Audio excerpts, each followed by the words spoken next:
Hey guys, we're here doing one of our call demonstrations with the JJ Laris. Some of my calls I got out. We'll go through and explain that. But let me tell you, we say this a lot. When you get a boat from Southern Mud Sports, don't forget our financing guy. We can roll some of these decoys in it, man. We got our salesman Chris here and Justin over here. Man, they are nice enough. We got customers that are picking up their boats this week, and they are going ahead and rigging their decoys out for them. So when they get here, they're already ready to go hunt. So guys, don't forget Southern Mud Sports. You can get decoys, all kinds of stuff thrown in on your deal. Roll it into your finance. It might cost you, 50 cents extra on your payment. So don't forget that. And you might be lucky enough that your salesman have your decoys already rigged up and ready to go when you get here. Hey guys, so got a call rundown for y'all. Just maybe some tips and tricks that would help some of these newcomers into the sport on learning how to call. I'm by no means an expert. I have won no competition, guys. So this is for no professionals. This is some stuff that I've told people in the woods that has seemed to help them and get them over that hump. And if it's going to help one person making this video, hey, I'm willing to do it. So once again, not for professionals out there. If anyone has any useful comments or anything that might help somebody, definitely put it in the comments. Let's help these young kids out or the ones that are struggling. So the call demonstration is going to be with the JJ Laris. We got the T1 and the Mag Hen on here. 2 calls on my lanyards. All calls work. I'm just like everybody else. I started with old Echo J-frame Primo's winch, I think it's called, and a DR85, number 1 selling call in the world, or at least used to be. So those are great calls to learn on. I will tell you this, with the JJ Laris calls, I have taken people that couldn't blow a call, very, very new, one being my oldest son, and he bought one of these calls, and with all these reeds, guys, that we have here, you can see all these different size reeds that we keep in stock at Southern Mud Sports. These are on southernlightled.com's website. You can order all the different sizes right there. And what you can do, guys, is you can take this call right here. Comes apart very, very easily. There's no cork or anything. They got proprietary wedge right here that spring loads. You can put your reed in that easy. You can change your reed out. You take that out. We got our spit wedges in there so it doesn't freeze up. These are an excellent call, very, very hard to freeze. And then you just hold your thumb on that. That's how I do it, and then shove all that in there. Really, really tight.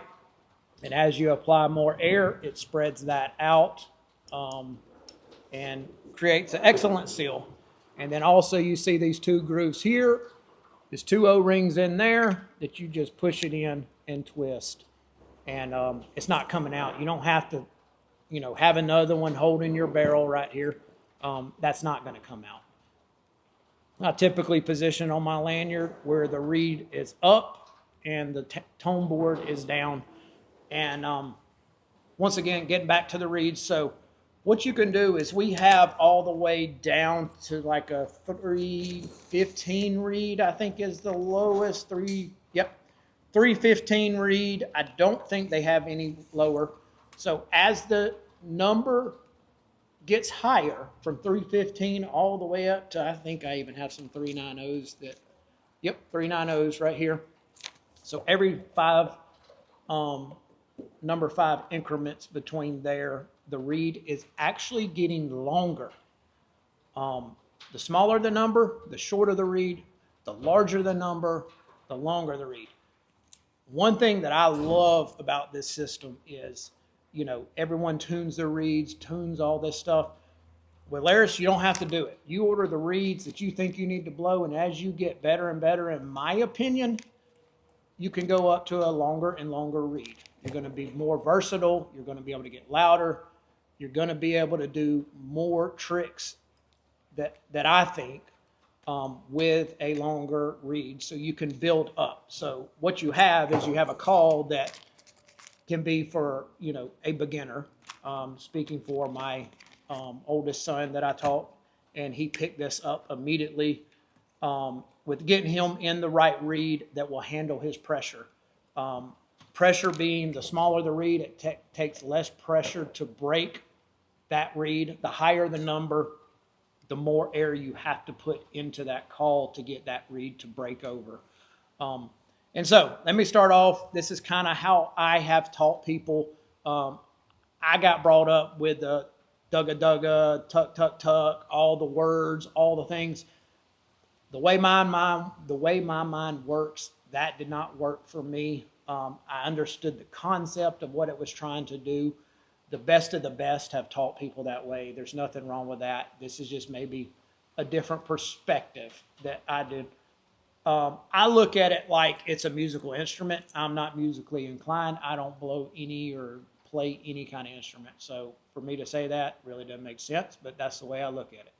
So I blow a note. I look at it like you are blowing, that reed is made to blow a certain note.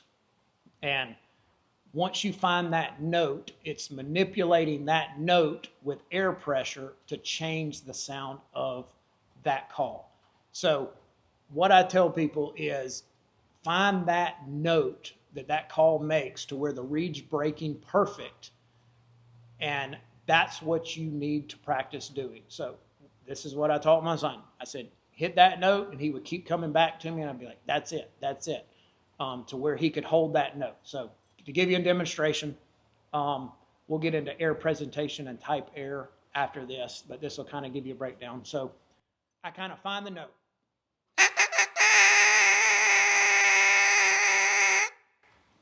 That's the note that call makes. When I get any kind of call that someone hands me, hey, see if you can blow this, that's typically what I go into to find the air presentation and the type air that call likes. That's just something that I do. So what you want to do is find that note that call makes perfectly and hold that note.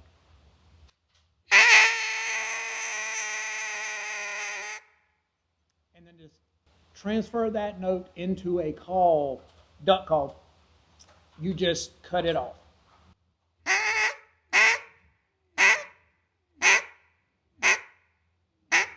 And just make it shorter, shorter, shorter.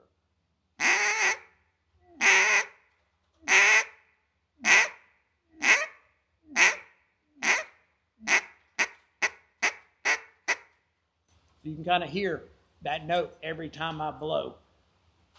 That's something I did. It's really hard to hold that note and learn how to control that note and not go.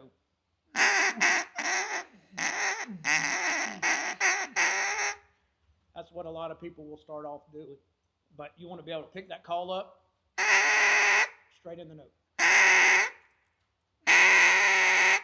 When you can pick the call up and do that, if it's hard to hit that call and you find yourself struggling for air, with the layer system, you can go down in a reed size, and it's going to help you have that air to hit that note. You're not going to find yourself running out. This right here is going to have a larger reed. It's taking a lot more air. This is a little bit smaller reed.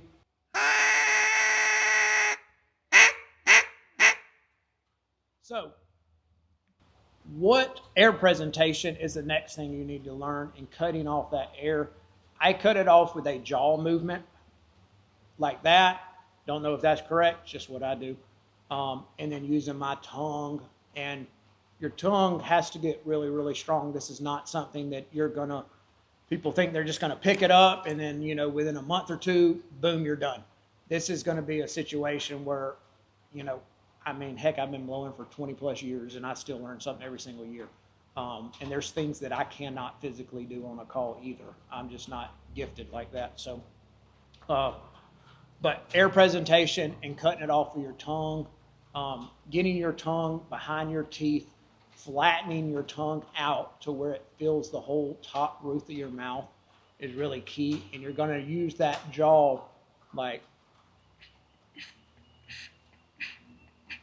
and I'm cutting off that air with that tongue. You don't want to close your throat off. I find myself during season getting tired and everything like that. I'll start to use my throat, pinching down my throat. You want to keep your throat open. You want that good, hot, high pressure air. And the type air you want to use, most all of you know this if you're trying to blow a call because it's one of the first things they teach you, but it's literally like you're trying to fog up a window. It's that hot diaphragm air. It's deep down in here. And so if you think of it where you have a ball and you have all this air in this ball, and if you push on that ball really, really tight, and then you have a valve on the other end with all that pressure on that ball, and you just let out a little bit at a time, you just turn it and it goes choo, choo.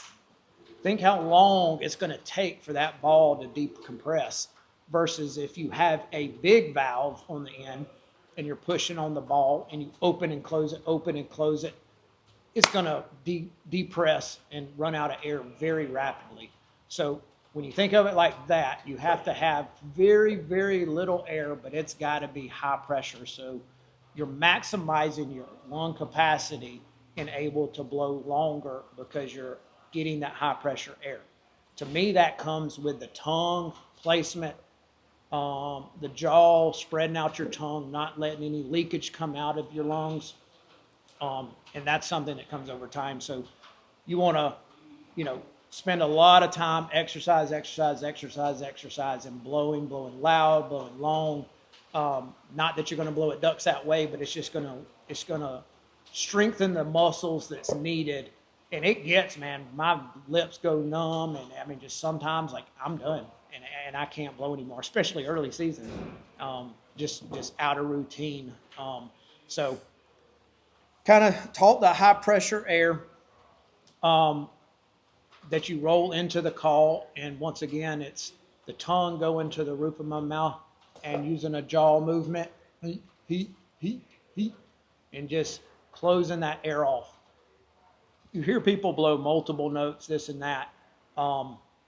Typically a hen, I have sat in the woods and videoed ducks and everything for many, many years. So what you want to do is learn to control the air, and then that's going to relate into notes. Into an actual, cadence. So once again, the hens are only going to do, typically 4 to 5 notes.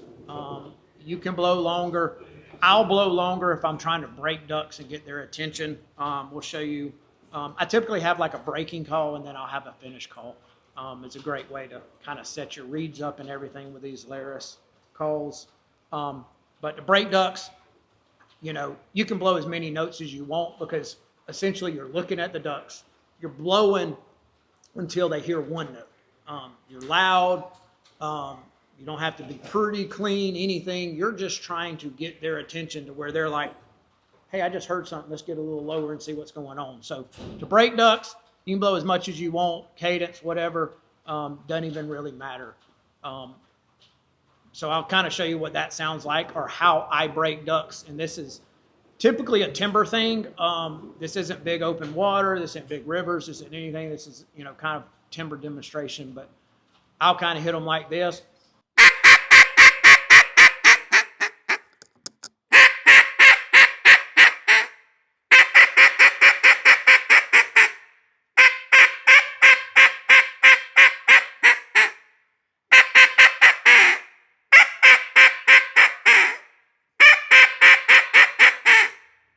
So, mic back around. So that's kind of how I'll break ducks, and I'll hammer them like that until I either pass out or I can't blow anymore. But that will, really get their attention because all ducks in my mind, they're rarely just looking. If they're looking, they're at treetop. You're not breaking them anyways. They're already looking. So if they're up and they're straight line, they're on a mission, you got to do something to change their mind. And you might as well just hammer them until, you get one to turn. And it is amazing how you can watch them drop out of the sky from sitting there hammering them like that. So once I got the ducks broke, I typically won't keep hammering them as long as ducks are coming. You don't really want to do too much to make them change their mind.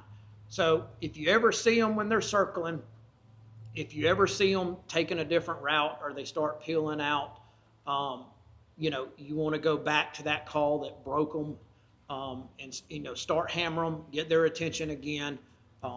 That's where a lot of times once they start getting close, I will go to a different call. On the Laris particular, I'll go to a smaller reed. I can get a little bit more finesse with them. But you really want to watch the ducks. I throw a lot of whine in my call in situations, and what that will do is, everyone's kind of blowing the same thing. If you're with a big group, you want to try different stuff and see what really turns those ducks, because when they really turn, that's what they like, and you want to stick with that. When they're coming at you and flying over you, you want to get really quiet. They're trying to pinpoint the ducks. You really want them to see the decoys. They want to see movement. You need a lot of movement at that time, ripples on the water. But when I'm kind of finished, I'll blow some stuff that will kind of show you, what I kind of do on the finish call, that with the whine and some feeding calls. And then I'll go after that. I'll tell you some things that I don't think you should blow that scares a lot of ducks. So we'll kind of show you that right now. So once again, you kind of want to start off. You're going to get loud, and then we're going to go lower, like the ducks are getting closer and closer.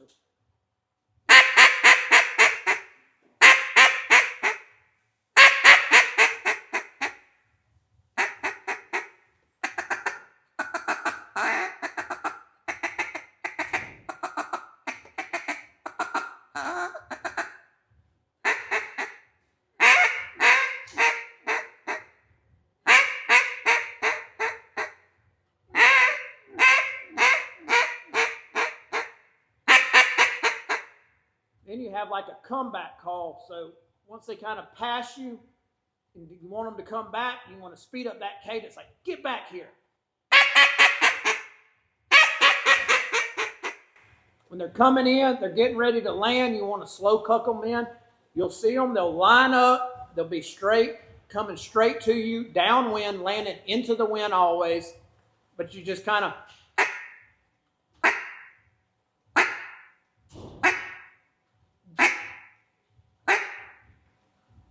That's kind of how I do it. Slow cuck them all the way to the water.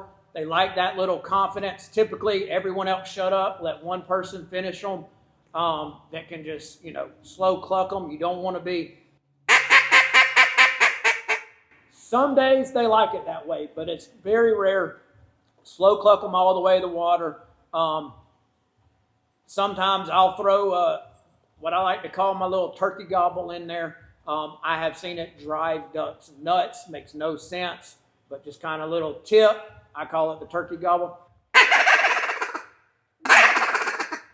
I don't know what it does, but I have seen ducks literally fall out of the sky straight down over that. So maybe give that a try when you get some really stubborn ducks that won't finish, and they're like, I don't know. Maybe they make that noise somewhere. I've never heard it, but as I call my little turkey gobble.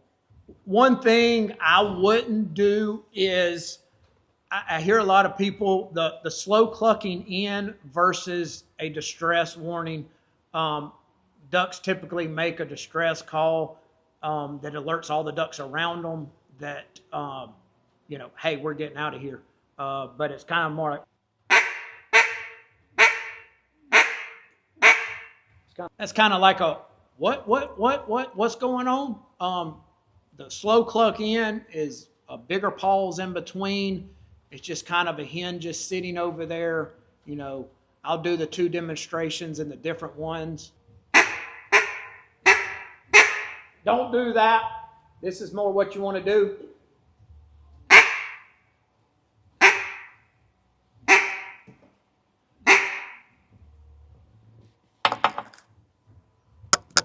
And that's the kind of two differences in the one. Don't do, but slow cluck them in. Guys, hope this helps out. Remember, all the Southern Mud Sports are going to have the JJ Larises in stock. Southern Light LED does some call drops every one, southernlightled.com.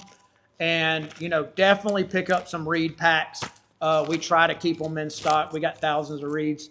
And then that way, maybe take those tricks, and tips, and you can slowly build up and definitely bag more birds and impress some of your friends this season with your brand new call. Um, if you got anything else, guys, I would love some comments. If anyone has any tips, once again, this is for people that are beginning, don't know how to blow, or struggling, and that's who, and just a different way I look at it, and how I have watched someone pick a call up within 6 months, just out there killing it, and blow my mind. Not that I'm some expert, once again, but just a different take on, I guess, what I consider the norm on how you read and see all this information on how to blow a duck call. So hope it helps someone out there. If you ever need any questions or struggling, you can always reach out to me, nelson@southernmud.com. I'd love to help you out, or if you ever have any questions. Guys, start practicing now. You don't practice your duck call in the duck woods. Nobody likes that. As soon as duck season ends and duck season begins, all in between, you need to keep it in your car and blow, blow, blow. Don't blow around anybody, because you ain't going to get no advice blowing around other people, because they're going to tell you to shut up. So practice, practice, practice. It's not going to come, but as long as you stick with it, you're going to get better and better. I know I get better and better. Sometimes I get worse and worse, but I'm no professional, and there's a lot of things I can't do on a duck call, but I can tell you one thing: I can kill some freaking ducks.